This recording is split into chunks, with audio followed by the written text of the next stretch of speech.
In this video, we're going to talk about installation work orders, how to create them off of your orders, how to create them independently, how to add them to the work order calendar, and we'll be concluding with how to access installation work orders on the mobile app.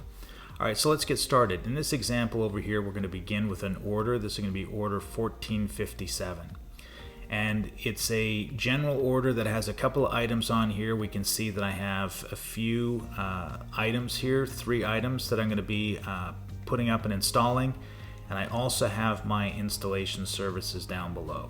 So what's really important about this, that if you're a Mothernode user already, you know that install has to be a service item for it to be recognized as installation and field services. So in that case, I can have a variety of different installation types, including equipment. In this case, I do not have any equipment, but what I'm going to be doing here is I have 2 installers, installer 1, and as a sub item, installer 2. Let's just take a look at what those sub items look like.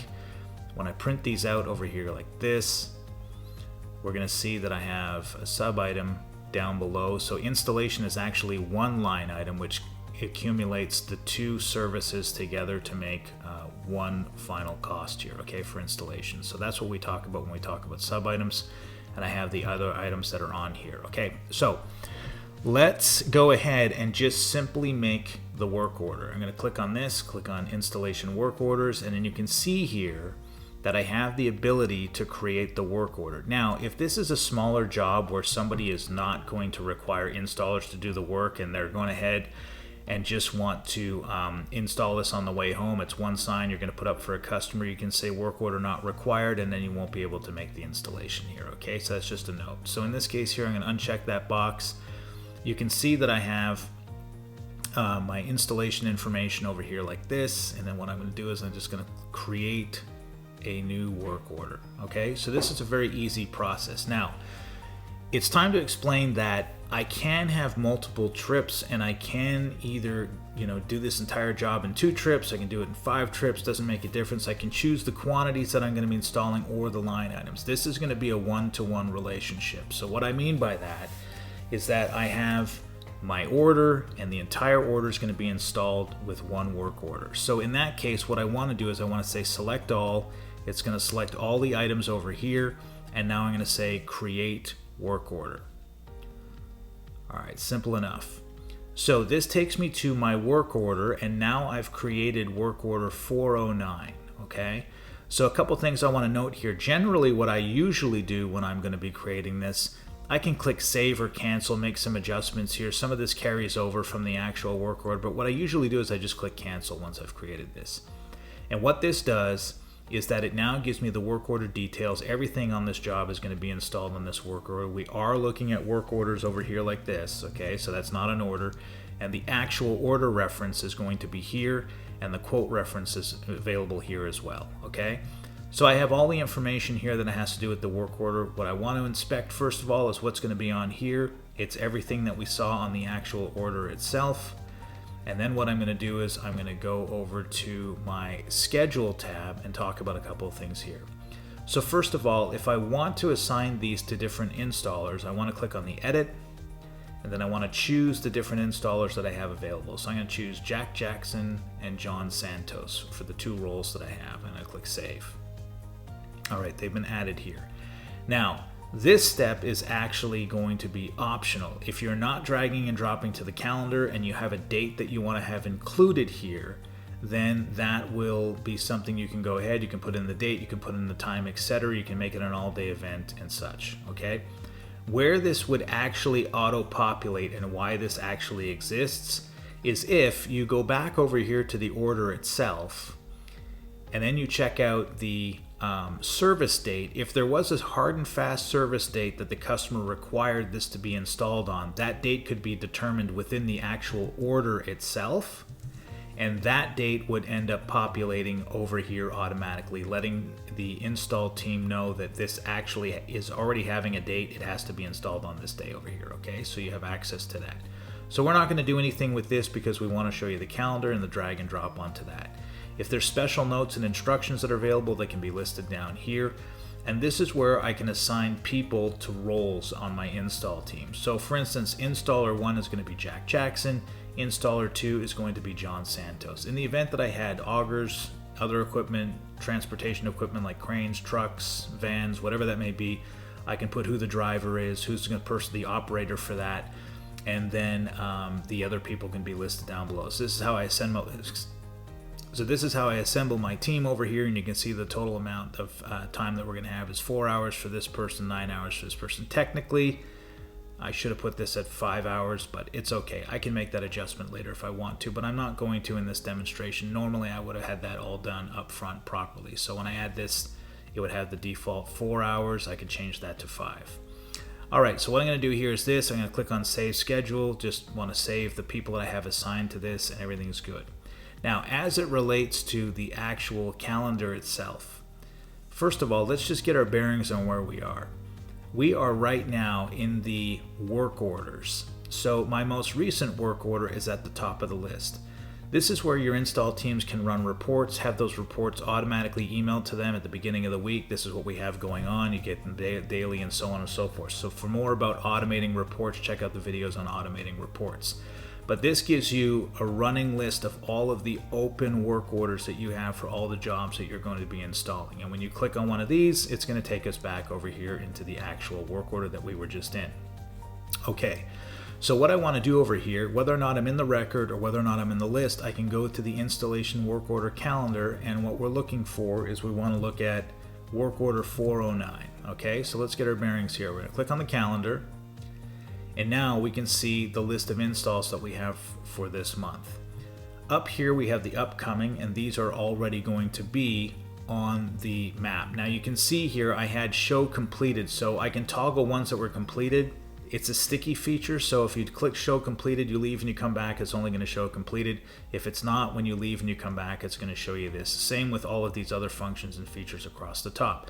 You can see who the work orders are assigned to, the sales rep, the project management team, and then also the different equipment that you might want to look at. So if you want to look for the crane as an example, nothing's being used by the crane, bucket truck's not being used, boom truck, anything, yeah, we've got something here. Okay, it was on this date back here. So we're good to go. This helps you just determine what equipment will be available when you're looking for it. Naturally, you can also search for additional information over here. All right, so back to this. The upcoming is being labeled here, and then I have the unscheduled, which is what I want to look at right now. I want to look at the unscheduled. So when I click on the unscheduled as an example, then what I'm going to do here is I'm going to see all of the unscheduled work orders that I have with the most recent one that I have across the top here. As you can see, it's going to be work order 409 for accurate wire and strip formings, okay? So all I do in this case is that when I have some availability, I'm going to go ahead and I'm going to drag it onto the calendar. So I'll put it here on the 28th, okay? Now what this actually does is when I put it on the 28th, it's going to make it an all-day event. A lot of people do that in the signage industry with respect to all-day events just to get it on the calendar saying it's going to happen that day regardless of the amount of time that you have. You can see here that you can put multiples on days based on what activity is going to be taking place and who's going to be doing that. But in this case over here, I'm putting it as the all-day. Just a quick note, it is a calendar, so you do have the ability to start moving things around from certain times and so on and so forth. So in this case here, I can say it's going to start at this time and it's going to take this long and so on. Okay, so I can book that time there if I need to. And again, I can see that in a week view. I can also see it in a day view if I want to see that, okay? So I'm good to go here. All right, now what's really important about this is that the contents of what is happening here. So if you're accessing this information from a laptop or a mobile device, such as a tablet and a phone, this screen, which I'll be showing in a little bit, is also going to be available on the iPad, okay, or the mobile app for the iPhone and Android. So in this case here, what I'm going to do is I'm going to click on this, and now it's going to open up some more details about this actual work order. So for instance, I have the all day, it's trip number 1. I have my start time and my end date, which is going to be the same day. And then over here off to the right, you can see here that I have the address in which this work is being performed, who the contact information is, and then of course I can view on map. If I do this, this is great for driving directions because I can just click on this, especially on my phone in the app, and it opens up my default map and gives me those driving directions. Over here, what I also have is going to be the people who were assigned to this job, and you can see here Jack Jackson and John Santos, and neither of them have recorded time. Down here, I can also see their roles. So if one was tied to a specific piece of equipment, etc., that would be listed down here. Okay, so we saw that from the other screen. So the other thing I want to note down is that you can see there's some reference information, the order information, project manager, sales rep. So if they have to get in touch with anybody, they know the people that are involved with this job on their team back at the office. Further on down below with this, you can see that we actually have the products that are being listed here, and then we also have installer 1 and installer 2. These are just all the services. Okay, if there's more information to be expanded, you can click on these little plus signs here, and on the mobile app, that's definitely beneficial because you can start to see more information being expanded. All right, before I go into some of the other details here, just a minute, I do want to show you that if you made a mistake with scheduling, you can unschedule it by clicking this. You can print the actual work order. If you make any changes here, you can click save to save them. And of course, in the field or on this particular screen on the laptop, you can go ahead and say this job is completed, and it will complete the work order automatically. We'll be doing that in just a few minutes. Now, the last thing you can also do over here is the ability to add more information or more content to these items over here. So for instance, I won't go through them all, but if you go here, you have freeform inventory and products and services. You can go ahead and make adjustments. So freeform, as you know, can be adding anything. Inventory, if you need to add more items, you can go ahead and you can do that as well. So you can go ahead and add an inventory item, or you can add another product and service. So if, for instance, a piece of equipment wasn't being used on this, but you need to actually have something, then you can go ahead, you can say installation. Somebody forgot to put this on here. What we're going to do is we're going to use an auger truck, and we're going to have that here. And now what I'm going to do is it certainly has an impact on my price. Okay, so that's one of the things you want to note there. So that's kind of a little bit much for me to be adding that after the fact. So I'm going to cancel this, but at the same time, just to let you know that you can be adding something after the fact if you have to. Okay, typically this really should be done in the order, because when it's done in the order, that is what's going to be invoiced. Anything you add here after the fact, you will be taking a loss on if you didn't account for it or didn't make a change for it in the actual order itself before it comes into becoming an invoice. If you were to make an independent work order where there was no order, anything that you're adding here will be invoiced. Okay, so that's the difference between the two. So I'm going to cancel this because I don't want to add something that much to this process here, and we'll cancel out of this, and I left this as it is. So this is good. Now the final thing that occurs over here is the time tracking. So we're going to fast forward over here into the future where the job has been completed. We've performed the work. These 2 installers have completed the work. So what this actually does for us is that it allows us, for those of you who are actually tracking time in the field, you have an option to either have them start the job, so when they arrive they can click start, and then the clock will start ticking. So if I show you for Jack as an example, I click start, then the clock begins. And so at some point when he's finished, then the clock will stop. If he takes a break for lunch, he stops the clock, and then he can start it again, and it continues to resume. Okay? The more common in this case is really going to be people manually adding the time after the fact. A lot of people forget that the clock is running or forget to start the clock, so they have to make adjustments, and that's where the manual time comes into play. So you see when I click stop, I get my 26 seconds here, but now what I'm going to do is I'm going to choose both of them, and I'm going to put in manual time, and what I'm going to do is I'm going to put in 5 hours each. Okay? All right, 5 hours each. We can see when they started. It doesn't make a difference what time they started, but if you want to note that here, you certainly can. So each one of these folks put in 5 hours each. So I'm going to click add. And once I do that, you can see now here that this now has an accumulation of 5 hours and 26 seconds, and this one has 5 hours. Now you can make adjustments to this over here if you need to. You can click on edit. You can add more people if you need to, etc. And then back in the actual work order itself, you can adjust this time here. Okay, we're going to leave this like this. We're happy these gentlemen have completed the job out in the field, and now what we're going to do is they're going to mark this as completed. Again, in this screen, the assumption is that we're using either a tablet or a laptop to see this view. All right, so I'm going to click on this, complete, and we are done. We're changing the status to completed. So you'll notice that it's not on the 28th anymore. It's gone, but if we want to see this, we can now check the completed status, and now we see down below it shows completed. Okay, so very nice. All right, so what are we going to do? We're going to go back over here into our orders. Okay, so we take this order over here. We go to the orders list, and we're going to grab the most recent one, which is the order 1457. Now you can see the order is still open, right? But we do have underneath our work orders tab, we have a badge which indicates to us that there's one work order here. So again, you could have multiple trips. If you had 3 trips, you would see a badge for 3. So in this case over here, when I open it up, what you'll notice is the work order information down below. So what you're going to see here is that you're going to see the 2 installers, and this is an accumulation of all the time here. You'll see the 2 installers listed here, and then what you'll see is you'll see the order estimate time was the same as the quote.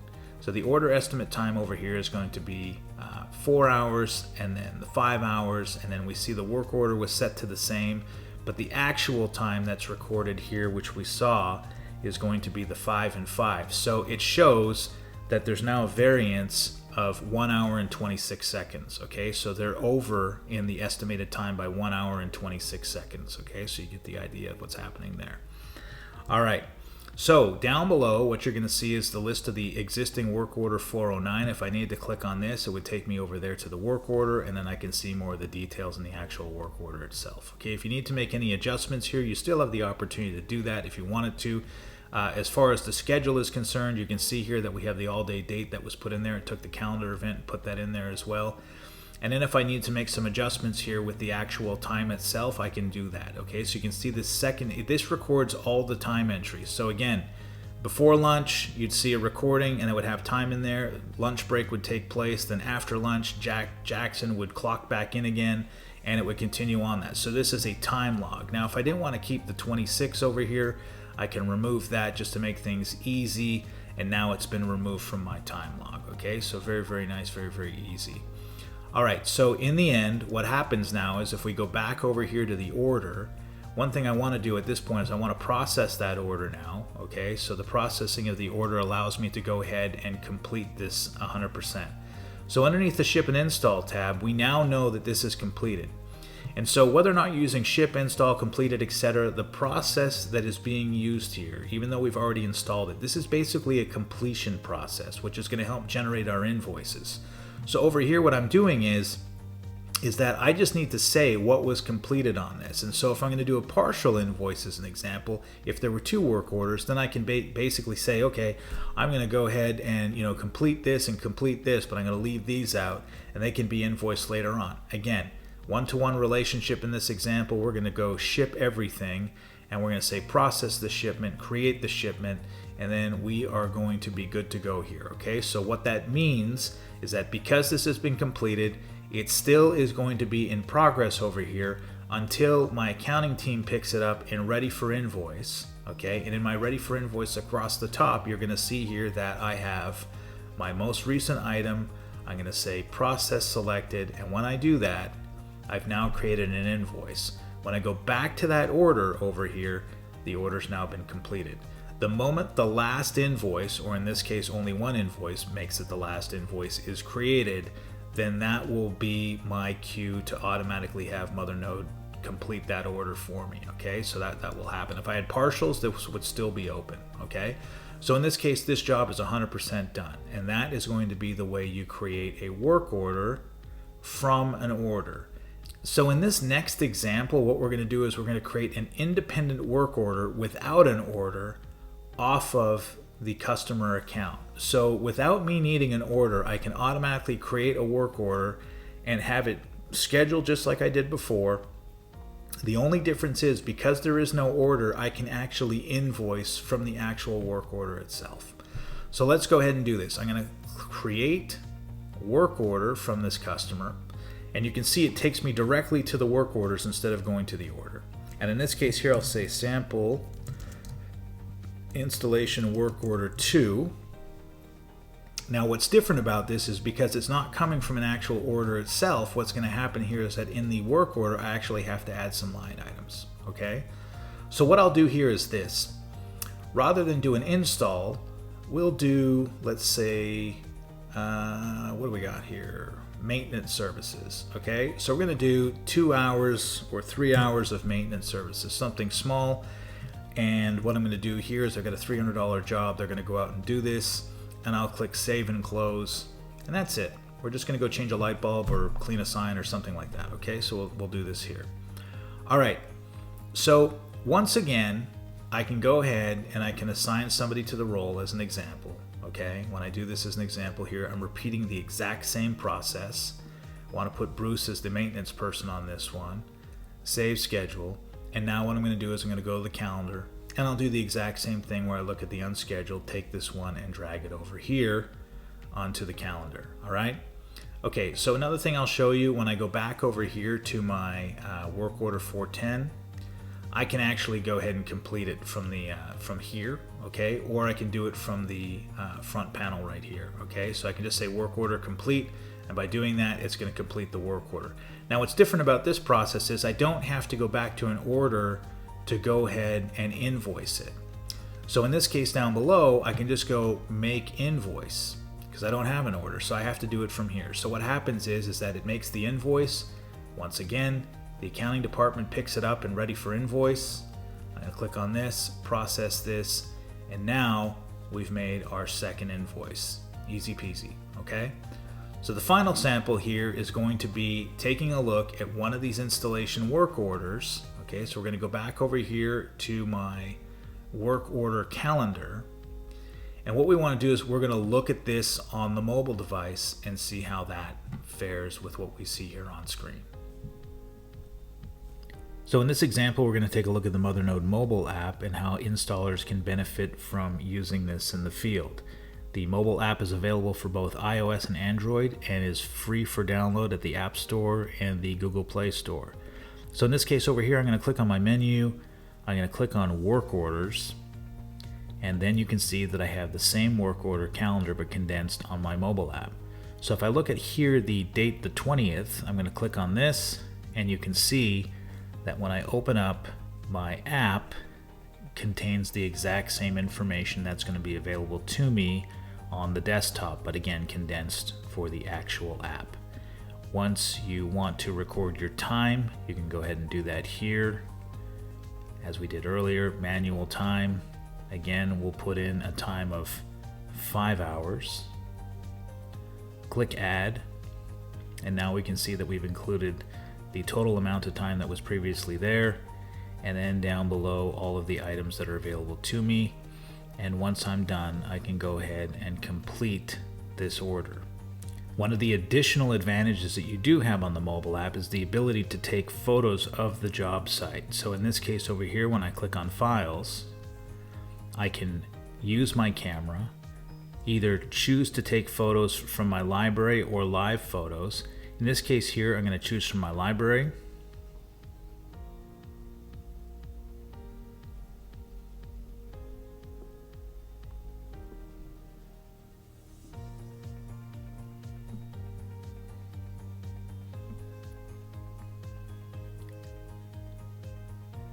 Back in my work orders, 391, you'll see that in the Files tab, the 3 photos are also available, and they're also available back in the order as well. In the Files tab, they're listed here for future reference. So in the future, if you have to do any reorder work for this, for storm damage or anything like that, you have the original photos listed in the order, so when you duplicate the order, it'll have that information in there for you.